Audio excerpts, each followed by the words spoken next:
ভবিষ্যৎ প্রজন্মের জন্য নিরাপদ বাসযোগ্য পৃথিবী গড়ে তুলতে অভিযোজন সক্ষমতা বৃদ্ধি করা এবং ঝুঁকি হ্রাসে সমন্বিতভাবে উদ্যোগ নেওয়ার আহ্বান জানিয়েছেন প্রধানমন্ত্রী শেখ হাসিনা।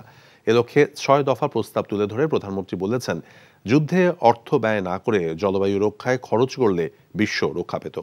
রিপোর্টে আরও জানাচ্ছেন মুকসিমুল হাসান। প্রচণ্ড তাপপ্রবাহে পুড়ছে দেশ, বিপাকে প্রাণীকুল, বিপন্ন প্রকৃতি, সব মিলিয়ে বিপর্যস্ত জনজীবন। এমন বাস্তবতায় জলবায়ু পরিবর্তনের অভিঘাত মোকাবেলায় 2013 সাল থেকে বিভিন্ন দেশে জলবায়ু অভিযোজন সম্মেলন ন্যাম এক্সপো আয়োজন করে আসছে জাতিসংঘ।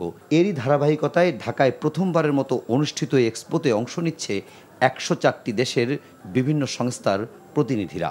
সোমবার সকালে বঙ্গবন্ধু আন্তর্জাতিক সম্মেলন কেন্দ্রে 4 দিনব্যাপী জলবায়ু অভিযোজন সম্মেলনের জাতীয় অভিযোজন পরিকল্পনার উদ্বোধন করেন প্রধানমন্ত্রী শেখ হাসিনা। সম্মেলনে জলবায়ু পরিবর্তনের অভিঘাতে ক্ষতিগ্রস্ত দেশগুলোর বাস্তুচ্যুত মানুষের পুনর্বাসনের দায়িত্ব সকল দেশকে ভাগ করে নেওয়ার আহ্বান জানান প্রধানমন্ত্রী শেখ হাসিনা। বৈশ্বিক কার্বন নিঃসরণে আমাদের অবদান 0.48% কম হলেও এর নেতিবাচক প্রভাবে সবচেয়ে বেশি ক্ষতিগ্রস্ত ও ঝুঁকিপূর্ণ দেশসমূহের মধ্যে বাংলাদেশ অন্যতম। ক্ষতিপূরণে উন্নত দেশগুলোর প্রতিশ্রুতি বাস্তবায়নে আবারও তাগিদ দেন বঙ্গবন্ধু কন্যা। আমরা ক্লাইমেট ভালনারেবল ফোরাম CVF এর সভাপতি থাকাকালে অভিযোজন ও প্রশমন কার্যক্রমে উন্নত দেশসমূহের প্রতিশ্রুত প্রতি বছর $100 বিলিয়ন প্রদানের বিষয়টি বাস্তবায়ন করার জন্য বারবার আহ্বান জানাচ্ছি। আমার প্রত্যাশা, উন্নত দেশসমূহ তাদের প্রতিশ্রুতি রক্ষা করবে। যুদ্ধে অস্ত্র এবং অর্থ ব্যয় না করে সে টাকাগুলি এই জলবায়ু পরিবর্তনে যদি ব্যয় করা হতো তো বিশ্বটা রক্ষা পেত। ভবিষ্যৎ প্রজন্মের জন্য টেকসই ও বসবাসযোগ্য পৃথিবী গড়ে তুলতে এ সময় 6টি প্রস্তাবনা তুলে ধরেন সরকার প্রধান। আমরা ভবিষ্যৎ প্রজন্মের জন্য একটি নিরাপদ ও সুন্দর পৃথিবী গড়ে তুলতে চাই। এর জন্য প্রয়োজন অভিযোজন সক্ষমতা বৃদ্ধি করা, সহিষ্ণুতা শক্তিশালী করা এবং ঝুঁকি হ্রাসে সমন্বিতভাবে উদ্যোগ গ্রহণ করা। সমুদ্রপৃষ্ঠের উচ্চতা বৃদ্ধি, লবণাক্ততা বৃদ্ধি, নদী ভাঙন, বন্যা এবং খরার কারণে বাস্তুচ্যুত মানুষদের পুনর্বাসনের দায়িত্ব সকল দেশকে ভাগ করে নিতে হবে। এবং সবশেষে প্রধান অর্থনীতি সমূহকে পরবর্তী প্রজন্মের জন্য একটি টেকসই ভবিষ্যৎ নিশ্চিত করতে অংশীদারিত্বের ভিত্তিতে বিশ্বব্যাপী সকল অংশীদারদের সঙ্গে কাজ করতে হবে। এ সময় প্রধানমন্ত্রী জানান, বাংলাদেশ দুর্যোগের ঝুঁকি হ্রাস ও জলবায়ু পরিবর্তনের অভিযোজনে কার্যকর পদক্ষেপ নেয় গত বছরের ঘূর্ণিঝড় মোখায় দেশে কোনো প্রাণহানি হয়নি। সেই সাথে জলবায়ু পরিবর্তনের বিরূপ প্রভাব মোকাবেলায় সরকারের নেওয়া বিভিন্ন পদক্ষেপের কথাও জানান শেখ হাসিনা। Muksimul Hasan, NTV news, Dhaka. বিকাশে কম খরচে ক্যাশ আউটের লিমিট বেড়ে 50,000, প্রিয় এজেন্টও 2টা। 1.5 যুগ পর 2 দিনের সফরে ঢাকায় এসেছেন কাতারের আমির Sheikh Tamim bin Hamad Al Thani. বিকাল 5টার দিকে একটি বিশেষ ফ্লাইটে হযরত শাহজালাল আন্তর্জাতিক বিমানবন্দরে এসে পৌঁছান তিনি। কাতার আমিরকে স্বাগত জানান রাষ্ট্রপতি মোহাম্মদ শাহাবুদ্দিন। এই সফরে 2 দেশের মধ্যে 11টি চুক্তি এবং সমঝোতা স্মারক সই হওয়ার কথা রয়েছে। এর মধ্যে 6টি চুক্তি এবং 5টি MOU রয়েছে। তার সফরে বাণিজ্য এবং বিনিয়োগে অগ্রাধিকার পাওয়ার পাশাপাশি 2 দেশের স্বার্থ সংশ্লিষ্ট নানান বিষয়ে আলোচনা হবে। দ্বিতীয় দিন সকালে প্রধানমন্ত্রী শেখ হাসিনার সঙ্গে বৈঠক করবেন কাতারের আমির। 2005 সালের পর এবারই প্রথম কাতারের কোনো আমির ঢাকায় এলেন।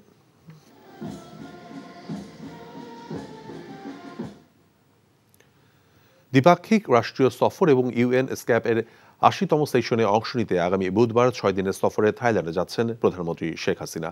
সফরে থাইল্যান্ডের রাজা, প্রধানমন্ত্রী সহ ঊর্ধ্বতন কর্মকর্তাদের সঙ্গে বৈঠক করবেন প্রধানমন্ত্রী। সফরে ভিসা সংক্রান্ত একটি চুক্তি সহ বিভিন্ন বিষয়ে 3টি সমঝোতা স্মারক এবং মুক্ত বাণিজ্য বিষয়ে একটি আগ্রহের সম্মতিপত্র স্বাক্ষরের কথা রয়েছে। পররাষ্ট্র মন্ত্রণালয়ের এক সংবাদ সম্মেলনে এসব কথা বলেন মন্ত্রী ডক্টর হাসান মাহমুদ।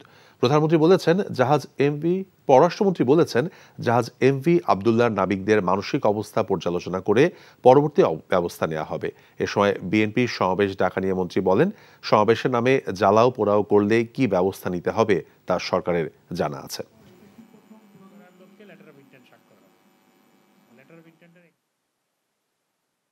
গণতান্ত্রিকভাবে সভা সমাবেশ আয়োজন করার অধিকার সবার আছে। আমরা আশা করব বিএনপি আগের পথে আর হাঁটবে না। বিএনপি গণতান্ত্রিক রীতিনীতি পালন করে অক্ষুণ্ণ রেখে তারা সভা সমাবেশ করবে। যদি আগের পথে হাঁটে, আমরা তাদেরকে কিভাবে মোকাবেলা করতে হয় জানি। জনগণ তাদেরকে আর আগের পথে হাঁটতে সুযোগ দিবে না। পুলিশের সাবেক মহাপরিদর্শক বেনজির আহমেদের সম্পদ নিয়ে অনুসন্ধানে ৩ সদস্যের কমিটি গঠন করে কাজ শুরু করেছে দুর্নীতি দমন কমিশন দুদক। রাজধানী দুদক কার্যালয়ের সংবাদ সম্মেলনে সংস্থাটির সচিব এ তথ্য জানিয়েছেন। তিনি বলেন, বিভিন্ন গণমাধ্যমে বেনজির আহমেদের পরিবারের অবৈধ সম্পদ অর্জন বিষয়ে প্রকাশিত প্রতিবেদন সংস্থাটির নজরে আসলে তদন্তের সিদ্ধান্ত নেওয়া হয়। মিজান রহমানের রিপোর্ট।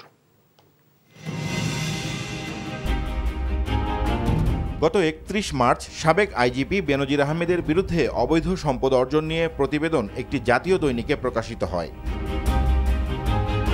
পরবর্তীতে আরও কিছু গণমাধ্যমে একই অভিযোগ নিয়ে প্রতিবেদন প্রকাশিত হয়েছে। এসব প্রতিবেদনে সাবেক এই পুলিশ প্রধানের স্ত্রী কন্যার নামে নামিদামি কোম্পানির বিপুল পরিমাণ শেয়ার সহ দেশের বিভিন্ন অঞ্চলে শত শত কোটি টাকা বিনিয়োগে গড়ে ওঠা রিসোর্ট সহ কৃষি খামার রয়েছে বলে তথ্য প্রকাশ করা হয়। এসব তথ্য দুদকের নজরে আসলে তদন্তের সিদ্ধান্ত নেওয়া হয়েছে বলে জানান দুদক সচিব। ইলেকট্রনিক এবং প্রিন্ট মিডিয়া যে সকল তথ্যাদি প্রকাশিত হয়েছে সেগুলি বিবেচনায় নিয়ে আমাদের অনুসন্ধান কার্যক্রম পরিচালনা করার জন্য কমিশন সবাই সিদ্ধান্ত নিতে হয়েছে। আমি একটু আগে মেনশন করেছি, ঈদ উল ফিতর একটি ছুটি ছিল এবং আমাদের মাননীয় 2 জন কমিশনার দেশের বাইরে ছিলেন। তখন আমাদের নিয়মিত কমিশন সভায় যখন 3 জন সদস্য মিলে কমিশনের সিদ্ধান্ত গ্রহণ করা হয়, সেই সিদ্ধান্ত গ্রহণ করা হয়েছে 18 এপ্রিল এবং আমাদের গতকালকেই 21 এপ্রিলে আমাদের কমিটি গঠন করা হয়েছে। সকালবেলায় চিঠি ইস্যু করা হয়ে গেছে।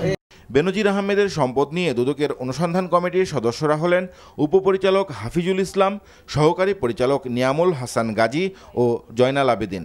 দুদক আইন অনুযায়ী নির্দিষ্ট সময়ের মধ্যে অনুসন্ধান শেষ করে ব্যবস্থা গ্রহণ করার কথা জানান দুদক সচিব। কমিশন সভায় 3 সদস্য বিশিষ্ট একটি কমিটি গঠন করা হয়েছে এবং এই কমিটিকে তদারকি করার জন্য একজন তদারকি কর্মকর্তা নিয়োগ করা হয়েছে।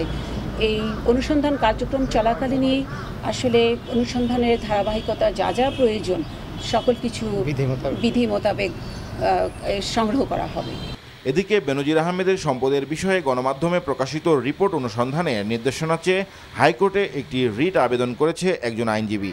ওই রিটে গণমাধ্যমে প্রকাশিত প্রতিবেদনের বিষয়ে অনুসন্ধান করতে দুদকের প্রতি নির্দেশনা চাওয়া হয়েছে। Mizan Rahman, NTV news, Dhaka. বিকাশে কম খরচে ক্যাশ আউটের লিমিট বেড়ে 50,000, প্রিয় এজেন্টও 2টা। কোন দেশ কি দেবে বা দেবে না তা ভেবে নয়, সরকারের লক্ষ্য শ্রমিকদের প্রাপ্য অধিকার নিশ্চিত এবং তা বাস্তবায়ন করা বলে জানিয়েছেন আইনমন্ত্রী আনিসুল হক। বিকালে সচিবালয়ে যুক্তরাষ্ট্রের একটি প্রতিনিধি দলের সাথে বৈঠক শেষে একথা জানান তিনি। কোনো কারখানা যতজনই কাজ করুক না কেন 15% কর্মী চাইলেই ট্রেড ইউনিয়ন গঠন করা যাবে বলেও জানান মন্ত্রী। ধীরে ধীরে এই শতকরা হার আরও কমানো হবে বলে জানান তিনি। বাজেট সেশনের শেষ ভাগে সংশোধিত শ্রম আইন পাশ হতে পারে বলেও জানান আইনমন্ত্রী। শ্রম আইনে সংশোধনের সরকারের নেওয়া পদক্ষেপে মার্কিন প্রতিনিধি দল সন্তোষ জানিয়েছে বলে এক প্রশ্নের জবাবে জানান আইনমন্ত্রী।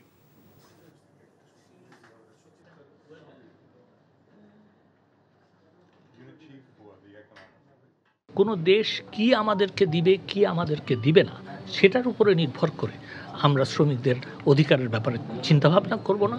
আমরা সব সময় শ্রমিকদের অধিকার যা আছে তার থেকে বেশি যেন তারা পায় এবং সেই অধিকার বাস্তবায়ন করার জন্য এবং সেই অধিকার তারা ভোগ করবে সেটা নিশ্চিত মাননীয় প্রধানমন্ত্রী জননেত্রী শেখ হাসিনার সরকার করবে।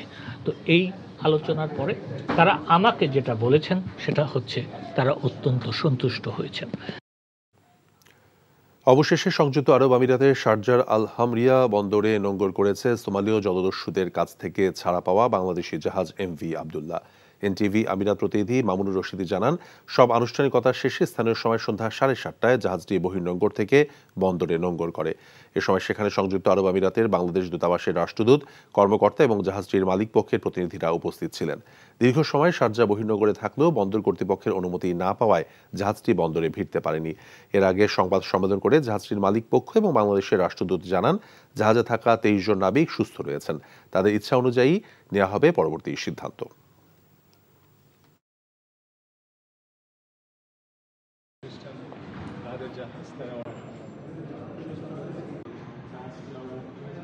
যে 23 জন নাবিক আছে তারা যদি কেউ স্বেচ্ছায় দেশে যেতে চান তাদের ফ্যামিলির সাথে মিলিত হওয়ার জন্য, সেটি তাদের অপশন। তারা সেখান থেকে এই বাণিজ্যিক জাহাজ থেকে সাইন আপ করে তারা এখান থেকে তারা দেশে ফিরতে পারেন। আর যারা এখানে এই চাকরি কন্টিনিউ করতে চান তারা পরবর্তী গন্তব্যে তারা কন্টিনিউ করবে। এটি জাহাজটি খালাস করতে সাধারণত 5-7 দিন লেগে যায়। তারপর আসবে হচ্ছে আমরা কি এটা চট্টগ্রামে নিতে পারছি কিনা।